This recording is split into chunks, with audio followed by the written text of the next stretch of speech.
നമസ്കാരം. ഇഡ്രോപ്പ് സോഫ്റ്റ്വെയറിൽ institution registration, institution profile activities എന്നിവയാണ് ഈ വീഡിയോയിൽ കാണിക്കുന്നത്. ഇൻസ്റ്റിറ്റ്യൂഷൻസിന് രണ്ട് വിധത്തിൽ പ്രൊഫൈൽ ലഭ്യമാകുന്നതാണ്. ഒന്നാമതായി ഹോം പേജിൽ കാണുന്ന ഇൻസ്റ്റിറ്റ്യൂഷൻ രജിസ്ട്രേഷൻ എന്ന ടാബ് വഴി ഇൻസ്റ്റിറ്റ്യൂഷൻസിന് സ്വന്തമായി പ്രൊഫൈൽ ക്രിയേറ്റ് ചെയ്യാവുന്നതാണ്. ഈ പ്രൊഫൈൽ ആക്റ്റീവ് ആകണമെങ്കിൽ തദ്ദേശ സ്ഥാപന സെക്രട്ടറിയുടെ അപ്രൂവൽ ആവശ്യമാണ്. രണ്ടാമത്തേത്, ഇൻസ്റ്റിറ്റ്യൂഷൻസ് ഉൾപ്പെടുന്ന തദ്ദേശ സ്ഥാപനത്തിൽ നിന്നും പ്രൊഫൈൽ ക്രിയേറ്റ് ചെയ്ത് യൂസർ ID, പാസ്വേഡ് അടങ്ങുന്ന ഒരു ലെറ്റർ ഇൻസ്റ്റിറ്റ്യൂഷൻസിന് കൈമാറുന്നതാണ്. യൂസർ ID, പാസ്വേഡ് ഉപയോഗിച്ച് ലോഗിൻ ചെയ്യാവുന്നതാണ്. ഇൻസ്റ്റിറ്റ്യൂഷൻസ് സെൽഫ് ഓൺബോർഡ് ചെയ്യുന്നത് എങ്ങനെയെന്ന് നോക്കാം. ഹോം പേജിൽ കാണുന്ന ഇൻസ്റ്റിറ്റ്യൂഷൻ രജിസ്ട്രേഷൻ എന്ന ടാബിൽ ക്ലിക്ക് ചെയ്യുക. തുടർന്ന് വരുന്ന പേജിൽ ഇൻസ്റ്റിറ്റ്യൂഷനുമായി ബന്ധപ്പെട്ട എല്ലാ മാൻഡേറ്ററി ഫീൽഡ്സും ഫിൽ ചെയ്യേണ്ടതാണ്.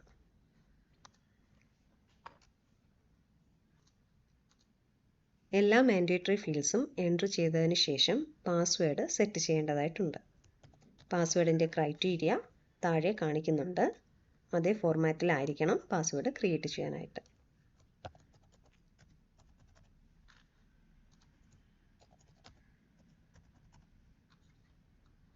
ദെൻ ക്യാപ്ച കൊടുത്ത് സബ്മിറ്റ് ചെയ്യാവുന്നതാണ്.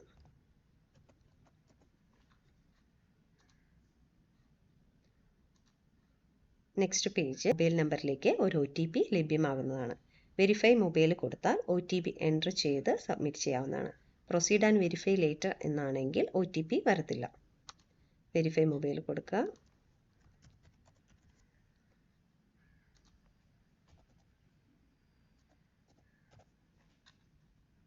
Verify, proceed. ലോഗിൻ ID എന്ന് പറയുന്നത് മൊബൈൽ നമ്പർ ആയിരിക്കും.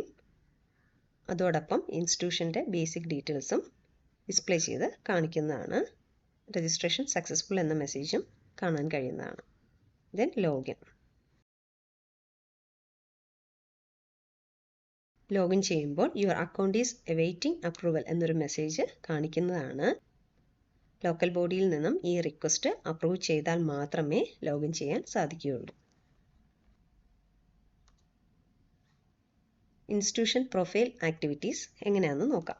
യൂസർ നെയിം, പാസ്വേഡ്, ക്യാപ്ച എന്നിവ നൽകി ലോഗിൻ ചെയ്യുക.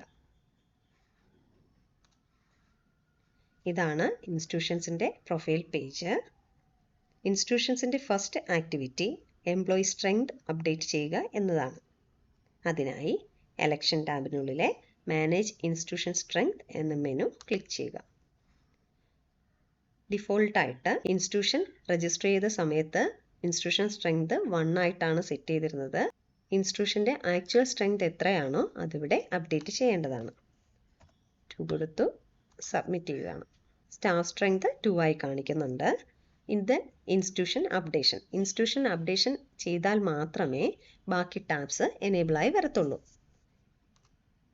ഇൻസ്റ്റിറ്റ്യൂഷൻ സെൽഫ് ഓൺബോർഡ് ചെയ്യുമ്പോഴായാലും അതുപോലെ തന്നെ തദ്ദേശ സ്വയംഭരണ സ്ഥാപനത്തിൽ നിന്നും ഇൻസ്റ്റിറ്റ്യൂഷൻസ് രജിസ്റ്റർ ചെയ്ത് തരുമ്പോഴായാലും എല്ലാ ഡീറ്റെയിൽസും കാണണമെന്നില്ല. അതുകൊണ്ട് ഇൻസ്റ്റിറ്റ്യൂഷൻ അപ്ഡേഷൻ മാൻഡേറ്ററി ആയിട്ട് ചെയ്യണം. നിലവിൽ കൊടുത്തിട്ടുള്ള ഡീറ്റെയിൽസ് എല്ലാം ഇതിൽ പ്രീഫിൽഡ് ആയിട്ട് കാണും. മൊബൈൽ നമ്പർ ഒന്നുകൂടി എൻ്റർ ചെയ്ത് കൊടുക്കേണ്ടതായിട്ടുണ്ട്.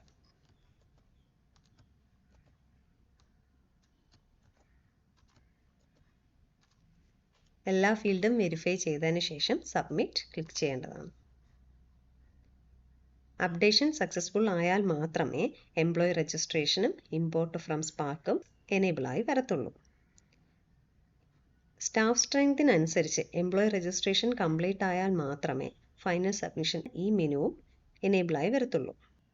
രണ്ട് വിധത്തിൽ എംപ്ലോയീസിനെ രജിസ്റ്റർ ചെയ്യാവുന്നതാണ്. എംപ്ലോയി രജിസ്ട്രേഷൻ വഴി എല്ലാ ഡീറ്റെയിൽസും എൻ്റർ ചെയ്ത് കൊടുത്ത് സേവ് ചെയ്യാം. അല്ല എങ്കിൽ ഇമ്പോർട്ട് ഫ്രം സ്പാർക്കിൽ പെൻ നമ്പർ കൊടുക്കുന്നു, ഗെറ്റ് ഡേറ്റ കൊടുക്കുന്നു. എംപ്ലോയിയുടെ എല്ലാ ബേസിക് ആയിട്ടുള്ള എല്ലാ ഡീറ്റെയിൽസും കാണിക്കും. കൺഫേം ഇമ്പോർട്ട് എന്ന ഓപ്ഷൻ കൊടുക്കുക. ഈ പേജിൽ എംപ്ലോയിയുടെ ബേസിക് ഡീറ്റെയിൽസ് എല്ലാം ഓട്ടോമാറ്റിക്കലി ഫിൽഡായി വരും. ബാക്കി basic pay, voter ID, IFSC code, account number details എല്ലാം എൻ്റർ ചെയ്ത് കൊടുക്കേണ്ടതായിട്ടുണ്ട്. അക്കൗണ്ട് നമ്പർ മാൻഡേറ്ററി ആയിട്ടും എൻ്റർ ചെയ്ത് കൊടുക്കണം. അക്കൗണ്ട് നമ്പർ എൻ്റർ ചെയ്തില്ലെങ്കിൽ അവർക്ക് റെമ്യൂണറേഷൻ ലഭ്യമാകുകയില്ല. ദെൻ സേവ് ചെയ്യുക. സ്റ്റാഫ് സ്ട്രെങ്തിനനുസരിച്ചുള്ള എംപ്ലോയി ഡീറ്റെയിൽസ് എൻട്രി വരുത്തി കഴിഞ്ഞാൽ മാത്രമേ ഫൈനൽ സബ്മിഷൻ എന്ന ബട്ടൺ എനേബിളായി വരത്തുള്ളൂ. മെനു ബട്ടണിൽ ഓരോ എംപ്ലോയീസിൻ്റെയും ഡീറ്റെയിൽസ് വ്യൂ ചെയ്യാവുന്നതാണ്. എന്തെങ്കിലും മാറ്റം ഉണ്ടെങ്കിൽ ഡിലീറ്റ് ചെയ്യാനും എഡിറ്റ് ചെയ്യാനുള്ള പ്രൊവിഷനും നൽകിയിട്ടുണ്ട്. എല്ലാ ഡീറ്റെയിൽസും ഓക്കെ ആണെങ്കിൽ ഫൈനൽ സബ്മിഷൻ ചെയ്യാവുന്നതാണ്. ഫൈനൽ സബ്മിഷൻ കഴിഞ്ഞാൽ ഒരു ലെറ്റർ ഡൗൺലോഡ് ചെയ്യാൻ സാധിക്കുന്നതാണ്. ഈ ലെറ്റർ തദ്ദേശ സ്വയംഭരണ സ്ഥാപനത്തിന് ഏൽപ്പിക്കാനുള്ളതാണ്. അവിടെ നിന്നുള്ള അക്നോളജ്മെൻറ്റും ഇതിൽ ലഭ്യമാകുന്നതാണ്. എംപ്ലോയി മാനേജ്മെൻറ്റ് എന്ന ഈ ടാബ് വഴി എംപ്ലോയീസിൻ്റെ ഡീറ്റെയിൽസ് വ്യൂ ചെയ്യാൻ സാധിക്കുന്നതാണ്. കൂടാതെ എംപ്ലോയീസിൻ്റെ മൊബൈൽ നമ്പർ എഡിറ്റ് ചെയ്യാനും സാധിക്കുന്നതാണ്. Next report. ഫസ്റ്റ് റാൻഡമൈസേഷൻ കഴിഞ്ഞ് ഫസ്റ്റ് റാൻഡമൈസേഷൻ റിപ്പോർട്ട് ഇൻസ്റ്റിറ്റ്യൂഷൻ്റെ അഡ്മിൻ ലോഗിനിൽ നിന്നും ഡൗൺലോഡ് ചെയ്യാൻ സാധിക്കുന്നതാണ്. ഫസ്റ്റ് റാൻഡമൈസേഷൻ റിപ്പോർട്ടിൽ covering letter, acknowledgement, form 15, posting ലഭ്യമായിട്ടുള്ള എംപ്ലോയീസിൻ്റെ പോസ്റ്റിംഗ് ഓർഡർ എന്നിവ ലഭ്യമാകുന്നതാണ്.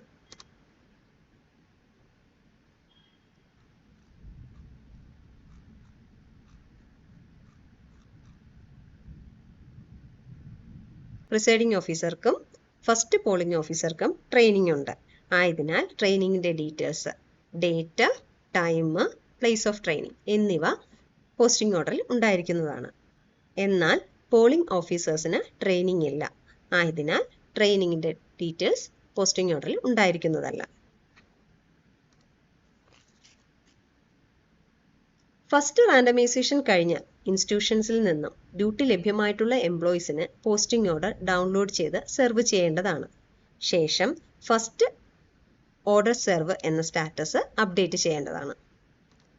എന്നാണോ സെർവ് ചെയ്ത ആ ഡേറ്റ് എൻ്റർ ചെയ്ത് കൊടുത്ത് കൺഫേം കൊടുക്കണം. ദെൻ ഓർഡർ സെർവ്ഡ് കൺഫേംഡ് എന്ന മെസ്സേജ് കാണുന്നതായിരിക്കും.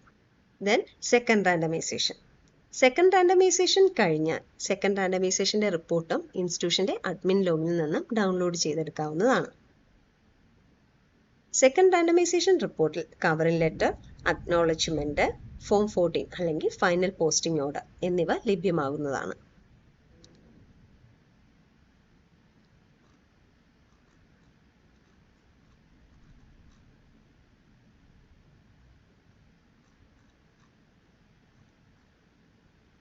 ഫൈനൽ പോസ്റ്റിംഗ് ഓർഡറിൽ എംപ്ലോയി ഉൾപ്പെട്ടിട്ടുള്ള പാർട്ടി നമ്പർ,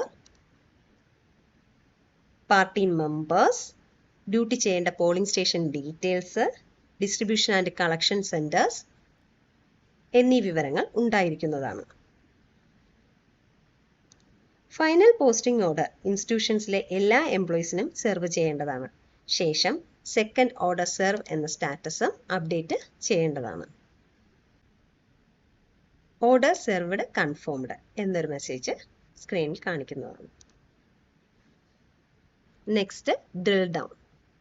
ഈ ടാബിൽ ഇൻസ്റ്റിറ്റ്യൂഷനിലെ എല്ലാ എംപ്ലോയീസിൻ്റെയും ഡീറ്റെയിൽസ് വ്യൂ ചെയ്യാൻ സാധിക്കുന്നതാണ്.